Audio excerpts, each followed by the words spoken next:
Sot do flasim për implantin pterigoid. Si vendoset një implant pterigoid, ku duhet kalojë një implant pterigoid, çfarë strukturash ka afër dhe më e rëndësishmja çfarë rreziqesh ka një implant pterigoid.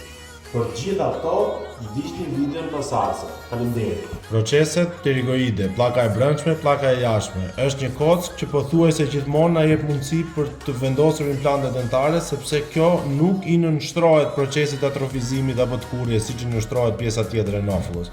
Për të vendosur një implant pterigoid, implanti duhet kalojë në tre struktura: kocka e nofullës, e cila është e para, që është një kockë shumë e butë, shumë herë, mjafton vetëm të ushtrosh pak presion edhe bie direkt në poshtë, nuk ka nevojë as ta rrotullosh frezën me motor. Pastaj pjesa e dytë kalon në procesin piramidal të kockës palatine dhe gjithë ideja dhe qëllimi është që maja e implantit të kapet tek kocka jeshile, pra tek kocka pterigoide. Prandaj frezimi duhet që të dali në kockën pterigoide. Këtu vendoset implanti pterigoid që t'i jep stabilitetin e vet.